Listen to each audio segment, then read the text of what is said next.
내가 다시 말하노니 누구든지 나를 어리석은 자로 여기지 말라. 만일 그러하더라도 내가 조금 자랑할 수 있도록 어리석은 자로 받으라. 내가 말하는 것은 주를 따라 하는 말이 아니요 오직 어리석은 자와 같이 기탄 없이 자랑하노라. 여러 사람이 육신을 따라 자랑하니 나도 자랑하겠노라.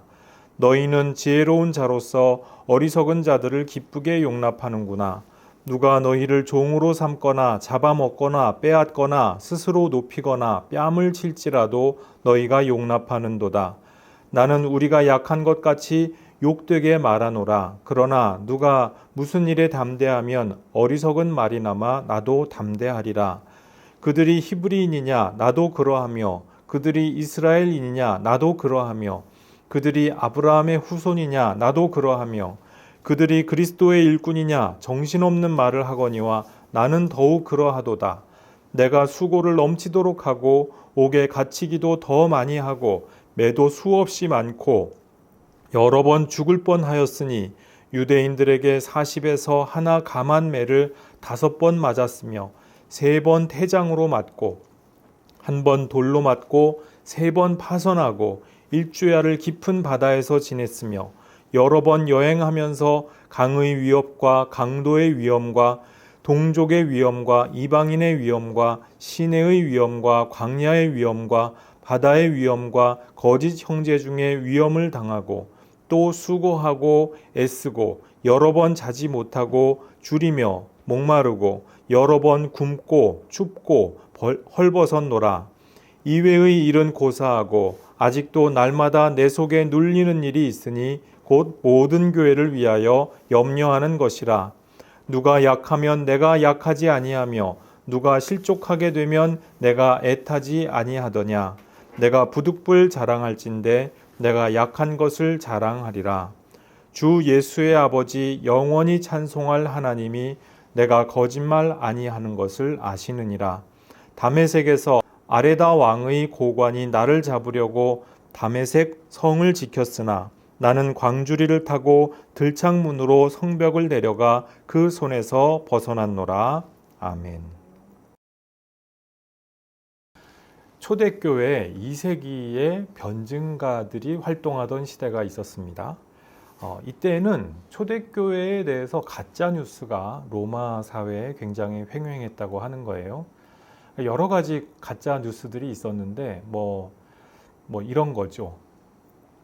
그 교회라는 곳에 예배에 가보면은 불을 다 끄고 불을 다 끈 다음에 갑자기 성찬식이라는 걸 하는데 아기가 죽어서 나온대. 그러면은 엄청난 그것이 범죄 행위이기 때문에 사람들이 깜짝 놀라가지고 충격받아서 그 다음부터는 자기도 공범자가 됐기 때문에 꼼짝 못하고 교회에 나온다. 이런 식의 거짓 뉴스가 막 로마 사회에 퍼진 거예요. 이거 어떻게 하면 되겠습니까? 사람들이 악의적인 거짓 소문을 낼 때 거기에 대해서 우리는 어떻게 대처하는 것이 좋습니까? 나는 인격자니까 나는 십자가에 달리는 어린 양처럼 이렇게 아무 말도 하지 말아야지. 그러고 그냥 당합니까? 그것이 맞습니까? 아니라는 거예요. 예수님이 십자가에 달리신 그 상황과 이유가 있는 것이고요. 이렇게 악의적인 거짓 소문 때문에 신자들이 막 박해를 당하고 심지어 죽기까지 했거든요. 이런 상황에서는 일일이 팩트 체크하고 논박을 해줘야죠. 바로 이런 그 사역을 감당했던 것이 2세기에 활동했던 변증가들이었습니다. 그러니까 이 과정에서 이 변증가들이 이제 그리스 로마 사회에서 통용되는 여러 가지 사고방식을 그대로 그 프레임을 가져와요. 그대로 받아들이고 그 프레임을 가지고 그대로 반박을 하거나 아니면 그 프레임이 문제가 있다라고 하는 것을 낱낱이 다 보여줍니다. 그런 식으로 해서 이 변증을 하게 되는데요. 이 변증가들의 활동이 사실 시대적인 한계는 분명히 있어요. 이 변증가들이 남긴 글을 읽어보면 그분들이 이야기했던 교리적인 내용이라든지 역사적인 내용이라든지 이런 것들을 오늘날 다 높이 평가하기는 어려운 부분들이 상당수 있습니다. 그러니까 오늘날 후세에 좀 더 정돈되고 그리고 이제 그 정리된 오늘날의 교리적이고 교의적인 그러한 잣대로 당대의 활동을 모두 평가할 수는 없어요. 막 과소평가하고 이단이다 막 이런 식으로 쉽게 얘기하면은 안 되겠죠. 근데 여기서 이제 중요한 것은 거짓 소문이나 중상모략이 있을 때 일일이 대응을 해줘야 된다는 것입니다. 가만히 있으면은 정말 그 쥐도 새도 모르게 당하는 억울한 일이 이걸 가지고 순교라고 하지 않고 내 믿음을 밝히려고 하는 용기가 있어야 한다는 것입니다. 그 과정 가운데에서 내가 그 거짓 소문에서 사용되고 있는 그 프레임이라고 하는 것이 있죠. 이 프레임이 굉장히 중요한데 그 프레임을 받아들이거나 혹은 그 프레임에 대해서 낱낱이 논박해 줄 필요가 있다는 것, 바로 그것이죠. 오늘날 우리도 마찬가지입니다. 상대방이 갈등 상황에 들어왔어요. 내가 상대방과의 갈등 상황 가운데 있는데 말꼬투리 잡고 막 터무니없이 참소하고 그럼 내가 어떻게 합니까? 그 가운데에서 나는 십자가에 달리는 그런 어린 양이기 때문에 그냥 당해야만 합니까? 아니라는 거예요. 그 상황에서 내가 현자인 척, 군자인 척 그렇게 하면서 하기만 할 수는 없다라고 하는 것이죠. 그 상황 가운데에서 그 상황의 프레임이 무엇이며 거기에 사용되는 그 프레임이 정당한 것인지 낱낱이 하나하나 팩트 체크해보고 낱낱이 하나하나 다 이야기하면서 냉정하게 냉철하게 시시비비를 가려줄 필요가 있다라고 하는 거예요. 그렇게 시시비비를 가리고 나서도 사람들이 설득이 반드시 되라는 법은 없습니다. 하지만 해야죠. 안 하는 것보다 어떻게든 해야죠. 지금 이게 굉장히 곤란한 상황인 것인데 이와 같은 프레임에 말려들지 않는다는 것이 굉장히 중요하다는 거예요. 남들이 그 프레임을 얘기한다고 해서 나도 덩달아서 똑같이 프레임에 휘말려 들어가 가지고 그 프레임대로 얘기하다 보면은 아무것도 안 되죠. 그러니까 사도 바울이 지금 이렇게 난처하고 곤란한 상황 가운데 처하게 됐어요. 대적자들이 거짓된 프레임을 막 유포하고 있다는 거예요. 그리고 그 프레임을 유포하면서 대적자들이 만들어 놓은 그 프레임, 내가 이만큼 자랑했으니까 나는 대단한 사람이야 라고 하는 이런 식의 프레임에 대해서 바울이 어떻게 대처하느냐라고 하는 것입니다. 거기에 대해서 11장 이하에서 이제 사도 바울이 말씀을 쭉 하시는 것이 바로 그 프레임 가운데에서 거짓된 부분은 거짓된 것이라고 드러내고 자랑은 어쩔 수 없이 해야 되겠다라고 하는 판단이 섰다라고 하는 것입니다. 그러니까 지금 사도 바울이 자랑을 하기는 하는데 어떤 자랑이냐? 이제 그 부분을 우리가 읽고 있는 것입니다. 11장 내내 사도 바울이 자랑을 합니다. 자랑은 자랑인데 어떤 자랑이냐는 것이에요.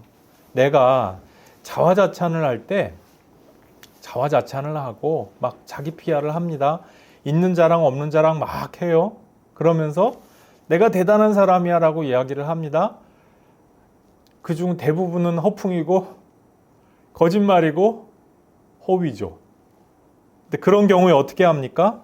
사도 바울은 그래, 그 사람들이 그렇게 자화자찬하고 자랑을 한다고 한다면 나도 어쩔 수 없이 자랑을 좀 해야 되겠구나라고 대응을 한다는 것입니다. 왜? 자랑을 듣고서 거기에 현혹된 사람들의 그 마음을 돌리기 위한 것이기 때문에 부득불 나도 자랑을 해야겠구나라고 한다고 하는 것이죠. 근데 여러분, 자화자찬을 하는 게 좋은 일입니까? 나쁜 일입니까? 좋은 일일 수는 없잖아요. 오늘날도 자화자찬하면 저 사람 뭔가 좀 부족한 것 같아라고 속으로 생각이 들지 않나요? 아무리 자기 PR 시대라고 해도 자화자찬하고 그러면은 저 사람 저 너무 자뻑이 심한 거 아니야? 우리 그 시쳇말로 그렇게 생각하지 않아요? 고대 세계에도 마찬가지예요. 동서고금을 막론하고 자화자찬 좋아하는 그런 게 어디 있어요? 다 어리석은 행동이고 문제적이라고 생각을 하죠. 거절했어야 마땅합니다. 그런데 이 고린도인들이요, 그 자랑을 하나 둘 받아주다 보니까 여기에 그만 현혹이 돼버리고 말았어요. 그래서 지금 사리 분별이 안 돼요. 그리고 이제는 사회적으로 당연한 보편타당한 상식이 자화자찬을 하면 안 된다는 것인데도 그런 것을 가볍게 무시하는 그런 지경에 다다르고 말았어요. 우리 세상을 배관시하면서 세상은 사탄이야 그러면서 교회는 너무나 선해서 이 사탄인 세상과는 어울릴 수 없어, 이런 거 대단히 경계해야 된다고 말씀드리지 않았습니까? 우리 신앙은요 그렇게 폐쇄적인 신앙이 아니에요. 나만의 신앙, 사적인 신앙이 아니에요. 우리만 잘 믿어, 이런 것이 우리 믿음의 올바른 모습이 아니라는 말씀입니다. 그런데 지금 고린도 교회의 문제 혹은 함정에 빠진 모습이 바로 그것입니다. 폐쇄적이고 사적인 신앙에 빠져버리고 말았어요. 우리 교회는요 공적 교회, 공교회거든요. 우리 믿음은요 사적인 비밀이 아니에요. 어떤 우리 교회만이 알고 있는 놀라운 비밀, 이런 건 없어요. 아무리 교회가 대단히 작은 교회가 있고 굉장히 큰 교회가 있어요. 무슨 차이가 있죠? 규모의 차이가 있을 뿐이지 모두가 다 공적인 장에서 활동하는 똑같은 교회라는 것이에요. 그 믿음은 공적으로 공개되어 있는 하나님의 신비입니다. 동일한 신비를 가지고 큰 교회에서 활동을 하기도 하고 작은 교회에서 활동을 하기도 해요. 이것이 공교회예요. 그런데 사적 신앙, 폐쇄적인 신앙을 추구하는 사람들은 그게 그렇지가 않아요. 우리 교회 바깥으로 나가면 너희들은 멸망이야, 이렇게 얘기합니다. 이것이 맞나요? 성경이 그렇게 말씀하지 않는다라고 하는 것이에요. 이 세상에 대해서도 마찬가지입니다. 이 세상의 것은 전부 사탄이야, 맞습니까? 아니라는 말씀이에요. 이 세상 가운데에서도 세상의 윤리, 도덕, 가치 기준이 틀렸느냐? 다 틀렸다고만 어떻게 말합니까? 그 가운데에서 우리가 참고해야 하고 또 본받아야 될 훌륭한 그런 모습들이 얼마든지 많이 있어요. 그래서 건강한 신앙의 모습은요, 이 세상과도 건강한 소통을 하고 이웃교회, 이웃 전통과도 건강한 소통을 할 수가 있어야 그것이 건강한 공적인 신앙이다 라는 것이죠.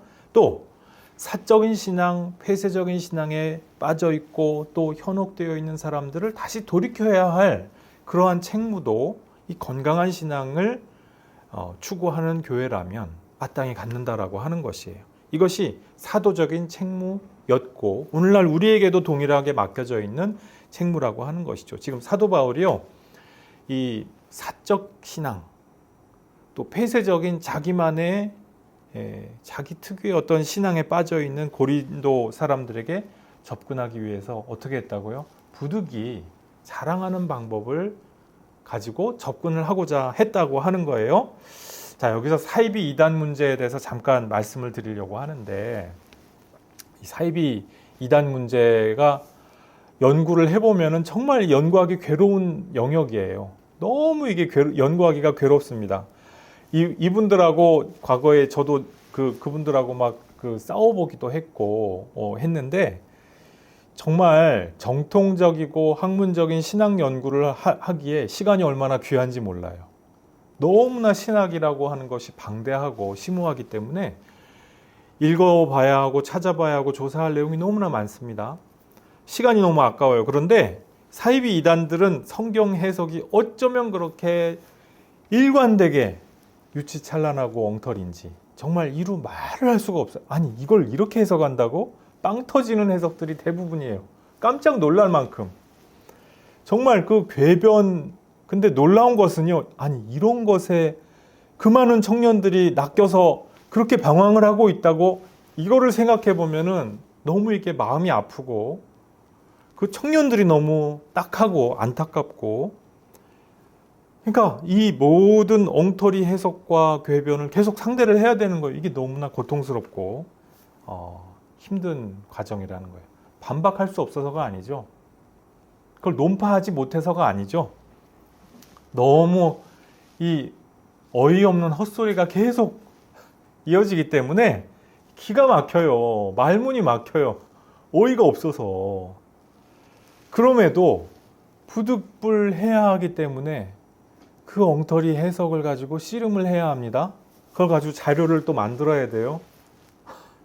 이게 정말 너무 고통스러운 상황인데 지금 사도 바울이 이 지금 이단자들, 대적자들을 상대를 할 때 이렇게 고통스러운 상황에 지금 처해 있다는 것입니다. 그리고 이렇게 엉터리 성경 해석, 궤변 이런 데 빠지다 보면요. 사람이 굉장히 모순적인 행태에 빠지게 돼요.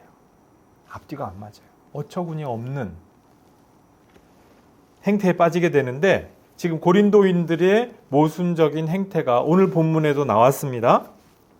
우선 먼저 이 바울의 대적자들이 자화자찬하지 않았어요? 그 사람들을 기꺼이 기쁘게 용납합니다. 그러면서 그렇게 용납해주는 자기들이 굉장히 지혜롭고 현명하다고 착각을 하는 거예요.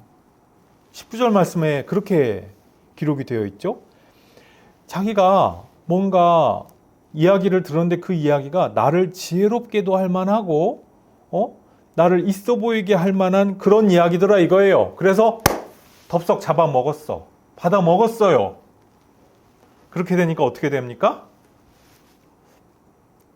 마치 선악과를 먹은 아담과 하와와도 같이 뭔가 금단의 비밀을 안 것만 같죠? 그러니까 있어 보이는 그 대적자들을 추종하게 되니까 어떤 일이 벌어집니까? 그 사람들이 그냥 추종자, 맹종자가 됩니다. 광신자가 되는 지경까지 이르렀어요. 아니 자화자찬하면은 사회적으로 지탄을 받고 그리고 우습게 여김을 받는 것이 동서고금의 상식인데 그게 별거 아니라고 생각하는 지경에 이르렀잖아요. 그거부터 벌써 잘못된 거죠. 대적자들 이 바울의 대적자들을 추종하면 나도 뭔가 있어 보이게 될 거야. 아니 그런 생각이 맞아요. 우리 한 걸음 떨어져서 보면은 틀린 얘기잖아요. 근데 맞다고 여기게 된다는 거예요. 오늘날 우리 현대인들은 어떻습니까? 내가 저걸 덥석 받아들이면 재미가 있을 것 같아. 쾌락이 있을 것 같아. 뭔가 대박이 날 것 같아. 그런 것 때문에 오늘날도 현대인들이 현혹이 되죠. 어떤 영화 대사처럼 무엇이 중요한지 모르죠. 무엇이 중요한지 모르고 덥석덥석 현혹시키는 것들을 받아들이죠. 그 현혹시키는 것들에 끌려다닙니다. 자, 두 번째 모순적인 행태가 뭡니까? 20절 말씀해 보니까요. 이 바울의 대적자들이 고린도 성도들을 착취했다고 했어요. 영적으로 육적으로 착취를 하는데 이것도 그냥 순순히 용납하는 지경에 이르고 말았다는 거예요. 어떤 영적, 육적 착취들이 있었습니까? 첫 번째로 종으로 삼았다는 거예요. 사적으로 부렸다는 것입니다. 사람이 시킬 일이 있고 시키지 못할 일이 있어요. 부탁할 일이 있고 부탁하지 않으면 해서는 안 될 일이 있거든요. 사적으로 부렸다는 거예요. 두 번째, 잡아먹었다. 육체적으로, 물리적으로 착취했다는 뜻이죠. 노동력이 됐든지, 이성의 매력이 됐든지,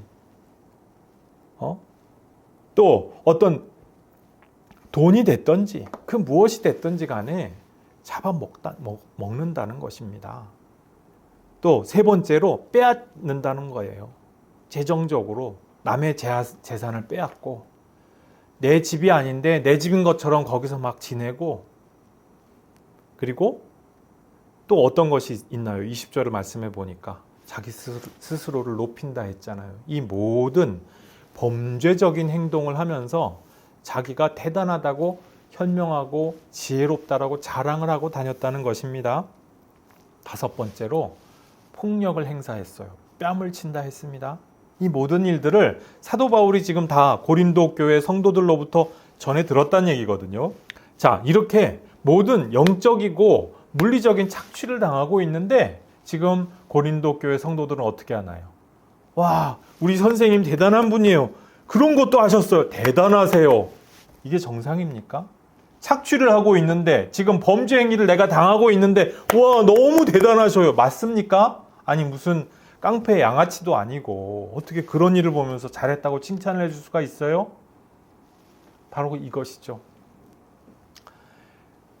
엉터리 성경 해석, 궤변, 잘못된 생각을 받아들이면 이 심각한 모순과 불합리가 나타날 수밖에 없다라고 하는 거예요. 오늘날 사이비 이단자들의 종교적인 착취도 마찬가지죠.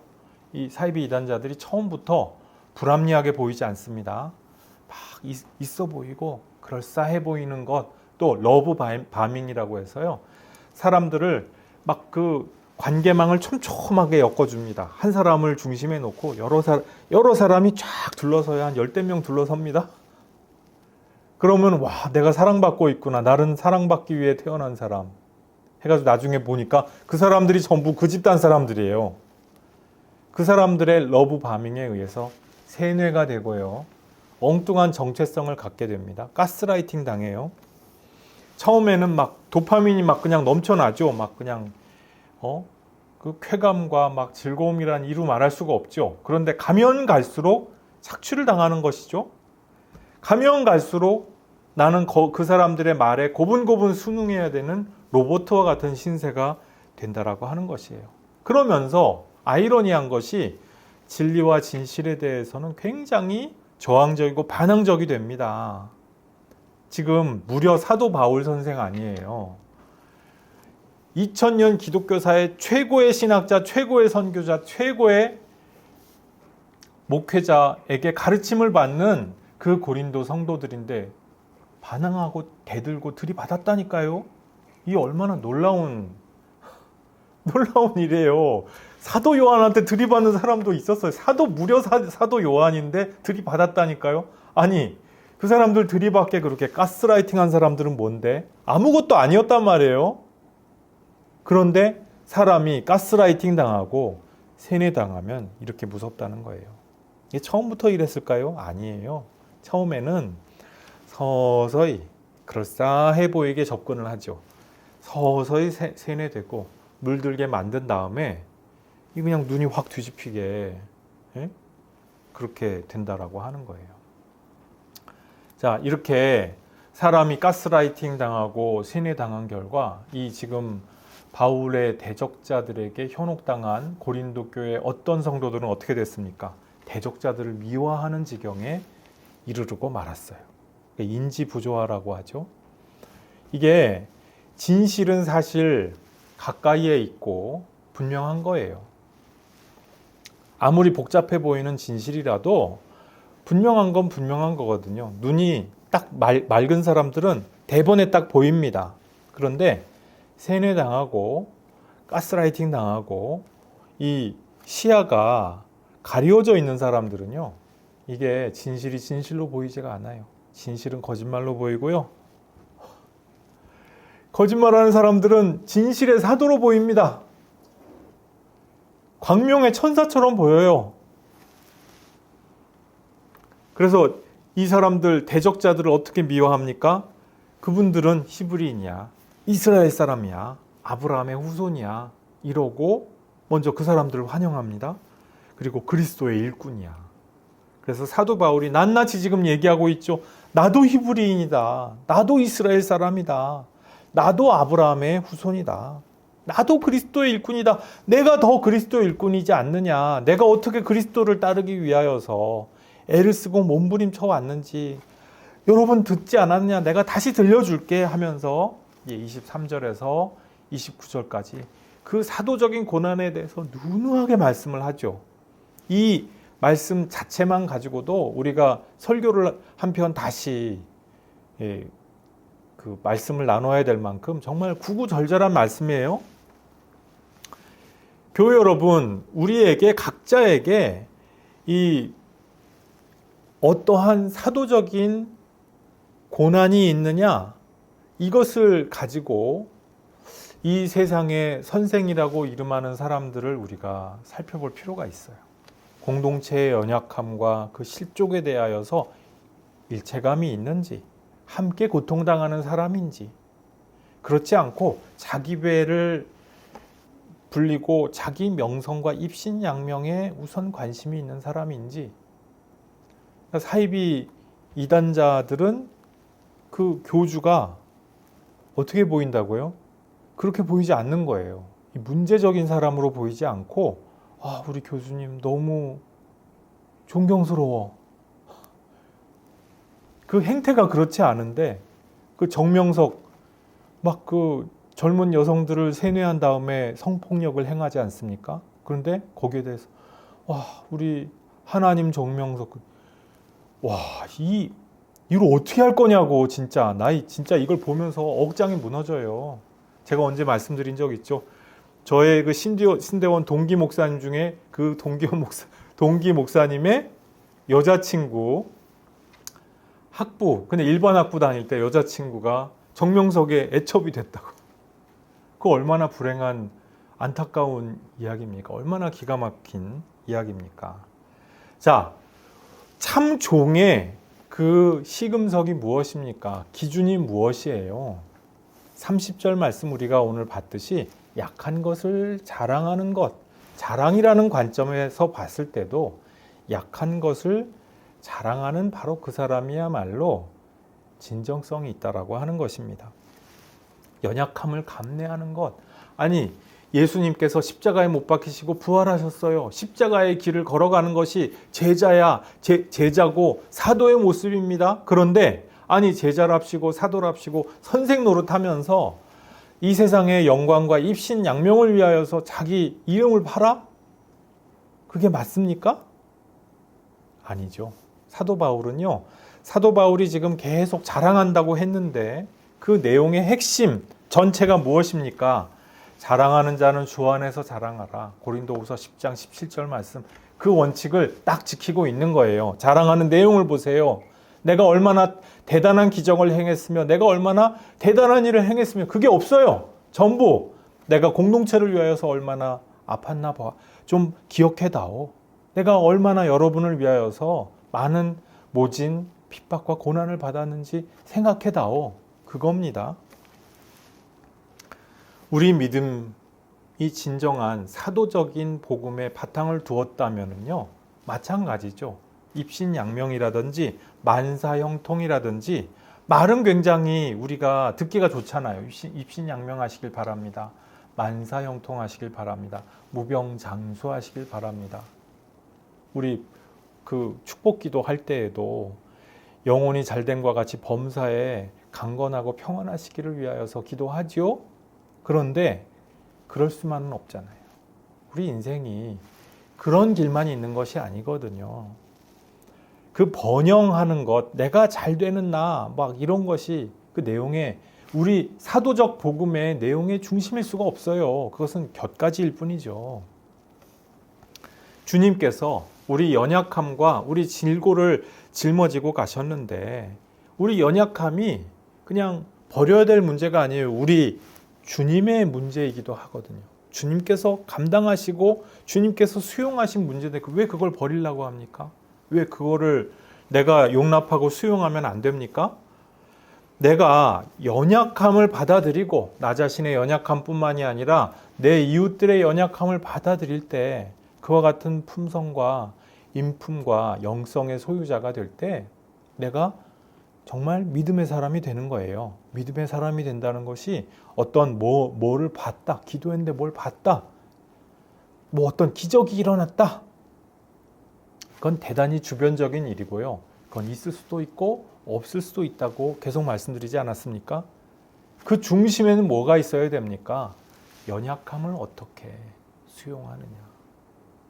나와 내 이웃의 연약함을 어떻게 수용하고 받아들일 수 있느냐. 그것이 믿음의 시금석이에요. 이 부분에서 이 믿음이 있는지 없는지를 보면은 내가 믿음의 시험을 우선 통과했는지 통과하지 못하는지 내 스스로가 알 수 있다니까요. 형제 자매 이웃의 문제이기도 합니다. 이 연약함이라고 하는 것은요. 이 세상에 고통받지 않는 사람이 누가 있어요? 연약하지 않는 사람이 누가 있어요?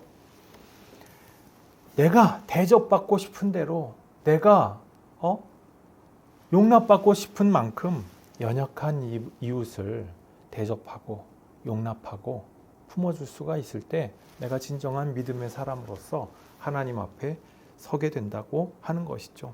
사적인 신앙은 내 안으로 칩거에 들어가지 않습니까? 또 불신앙은 어떻습니까? 세상 욕망의 현혹에, 그 현혹되는 것에 편승에 들어가죠. 그것이 바른 길이 맞습니까? 우리 믿음의 길은 그런 길을 거부하고 거절할 줄 아는 것이 믿음의 길이 되는 줄로 믿습니다.